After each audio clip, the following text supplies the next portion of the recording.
the last few years, as good as Bitcoin was in dollar terms, it was even better in yen terms. If you're a Japanese person holding Bitcoin, you're like a king or a queen relative to Hmm. what most people around you are experiencing. If we get that other type of rotation, you could have a similar thing. So I'm quite bullish on Bitcoin. With, I guess, the shortest time frame I give is maybe 2 years. I'm saying, okay, I'm bullish on Bitcoin with a 2-year view.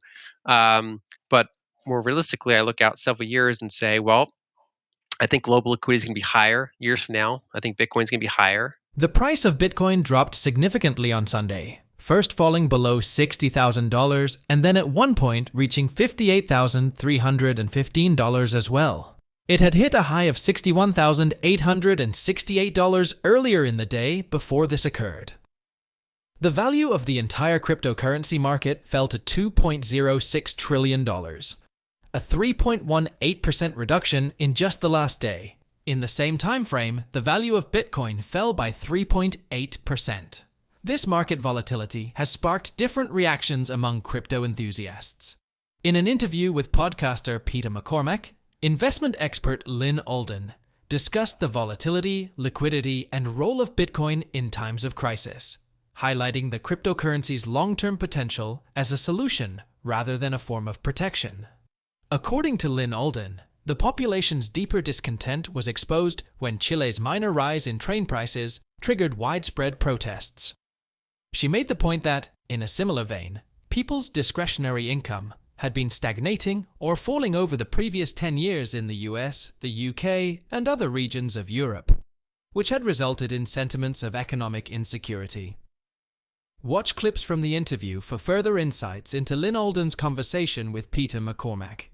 Please like this video, subscribe to the channel, and turn on post notifications for more content. Enjoy the video. Some years ago in Chile, they had massive protests. There were the trigger was basically like train prices went up by like a nickel, I was right? there. But of course, yeah. So you were okay. So it wasn't the nickel. Yeah. It wasn't the nickel that did it. The nickel was this catalyst for accumulated frustrations that people had, and that's I think what we're seeing now in some developed countries. We're seeing it in the United States. We're seeing it in the UK. We're seeing it in parts of continental Europe, and basically, there was this chart I saw.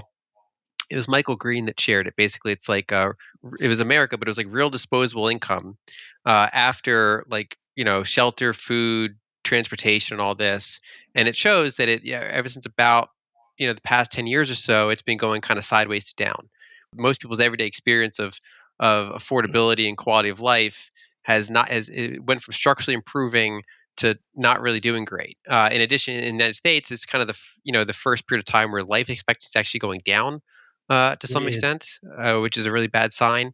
UK is in a similar position to the US, where you have trade deficits. So you've had a little bit of hollowing out of your industrial base, which you've kind of observed that as well. It's just kind of like industrial towns on harder time, working class. So it's a similar position as the United States, and so people increasingly sense that something's wrong. They're not really sure what it is. Like they're not really sure what mechanisms are there, and then you get more distrust in institutions. So both the U.S. and the U.K. and elsewhere, people that say, I think government's doing a good job, or I think the media is doing fair reporting, or I trust medical authorities, or I trust, whatever the case may be. Across the board, that trust is generally declining to fairly very low levels. More polarization, more frustration build up, economic frustration, and then you have like very real policies that do people do have, say, rightly criticism of, like how immigration's good, but if you immigrate a ton of people all at once and there's a lack of assimilation, people can, I think, rightfully get concerned about that to some extent, and of course it can be taken out in harmful ways. But then people start debating, well, what's going on socially while all these other economic things are happening, and then people can unfortunately take it out in violence and hate Hmm. when it's some of these problems are very hard to solve. And I tie a lot of it back to broken money, not everything, Yeah. but if you kind of catalog over time, over decades, as a species, we consume more energy per capita, so that's good. Our technology is way better than it was years ago. Some of it's actually got harmful effects, but either way, we at least have better technology than we once did. But our money's like worse than it was Mm. a while ago, especially if you're outside of these major countries. But in general, money's bad. It's like that one area where technology's not really made it better. Um, and it causes all these imbalances and all these one part of the economy gets hollowed out, and this other thing has like this unfair advantage, and then it kind of rotates, and people these big forces happen around them, and they don't really know how to frame it, how to contextualize it. It's much harder to have debates over fiscal policy than it is to have over social war stuff. So when the fiscal policy or just the overall economic situation, when that gets messier, fewer people are able to articulate it. And so they articulate it in more visible ways, more social ways. That's where a lot of that anger gets expressed a lot of the time. Again, there's a lot of, it's broken money. I also think it's broken energy policy, right? That, a number of countries have not managed their energy well. They get into this like mindset that like the only thing matters is say carbon emissions, right? They try to quantify everything by one number, most people, if you ask, do you want to keep the environment healthy around you? Do you want to have clean air and fresh water? And of course, but then so many politicians put it into one number, and then they'll base all this energy policy around one number. And at the end of the day, if people, if their energy costs are going up, if their real standard of living is running into frictions, that's when they're willing to take it out. According to Lynn Alden, Bitcoin is a safe choice in times of crisis since it provides liquidity around the clock. Its price fluctuates, and its perceived riskiness is not always established. Since Bitcoin is still relatively new and has little market knowledge, its value frequently increases during times of crisis. Alden distinguished between crises that support or oppose liquidity, pointing out that most crises are against liquidity and initially result in the selling of Bitcoin. She used the 2023 American regional bank crisis, where Bitcoin fared well following the initial shock, to illustrate a pro-liquidity catastrophe. Alden stressed that the value of Bitcoin should be assessed every 4 years, as it is a long-term investment that acts as a solution rather than a hedge. She added that the value of Bitcoin might fluctuate based on the currency, with Japanese investors profiting from its increase in value in relation to the yen. Let's go back to the interview and watch more clips to gain insights from Lynn Alden. One is, Bitcoin provides 24/7 liquidity. So on a Sunday night in America time, while Japanese Monday morning, while they're blowing up, the safety option is that if you hold Bitcoin, you have 24/7 liquidity if you need it or want it, which you don't have with almost any other asset. The downside is in terms of price, it's not great for those that are still holding. It is good for those that like to buy dips. I generally don't view Bitcoin as being a risk-off asset in the way that that portfolio people would think about it, meaning that price normally goes up during crises, because it's still not well understood. It's still, it's just sometimes there's leverage in the space. One thing I point out is that there's like pro liquidity crises, and then there's anti liquidity crises. Most crises are anti liquidity, which is to say that Bitcoin's biggest correlation from what I found is liquidity. And when a crisis breaks out, normally it's not good for liquidity. And so Bitcoin is going to be one of the first things sold, especially because it's like that phrase, you sell what you have to, not what you want to, especially if we're talking about a 24/7 market on a weekend. As long as Bitcoin has upward volatility, which we want it to have because we want it to get much larger, that's going to come with periods of downside volatility. And then as long as it has both upside and downside volatility in large amounts, people are going to often treat it like a risk asset until it kind of reaches some much larger, more distributed, steady state, or at least like kind of gold-like in size. Um, an example of a pro liquidity crisis was ironically the 2023 American regional bank crisis. So Bitcoin performed poorly in say late February and early March because that's where actually liquidity was worsening under the surface. But when the crisis actually hit, Bitcoin did well. And that's because the market immediately realized, okay, the Fed and Treasury are going to provide liquidity. Things broke, and they kind of knew that that's something they had to respond to, and they did. And so Bitcoin did quite well after some hours. It actually did quite well pretty quickly because that was a pro liquidity crisis. Things like the COVID crash or things like this dislocation we just saw. These are generally anti liquidity events.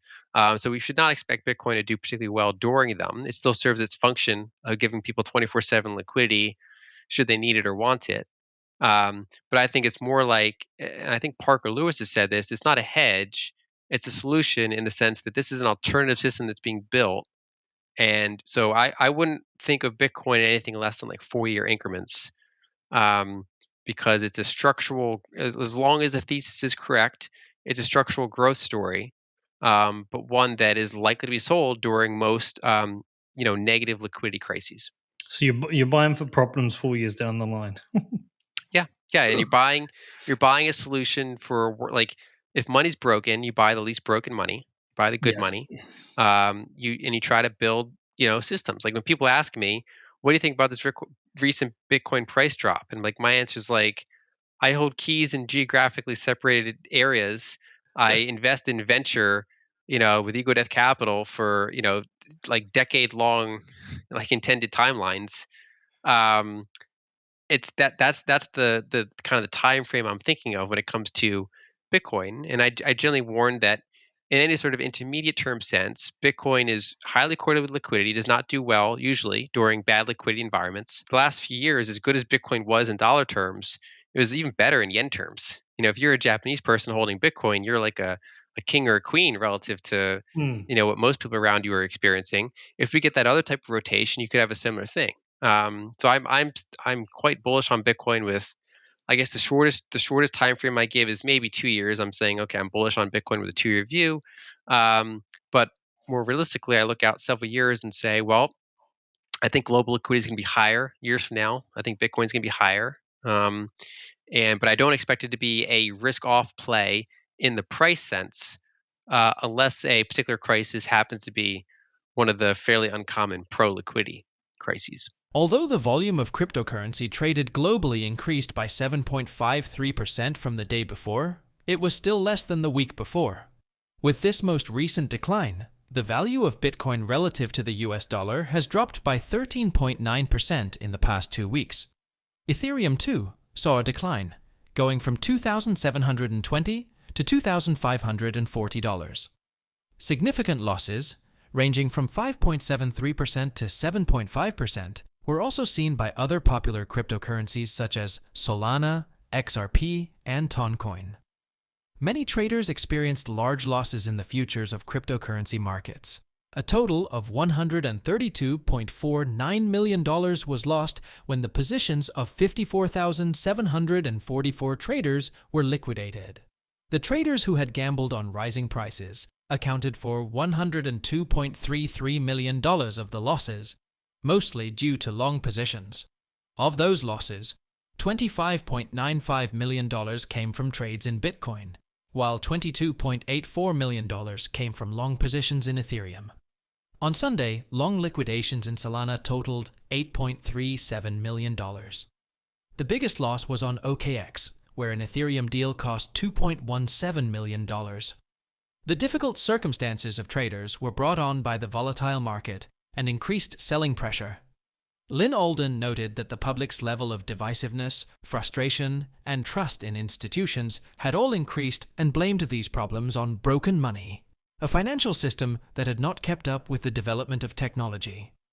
Alden also attacked incorrect energy policies and focused on a single statistic, such as carbon emissions, which could increase energy bills and lower living standards, escalating public unrest.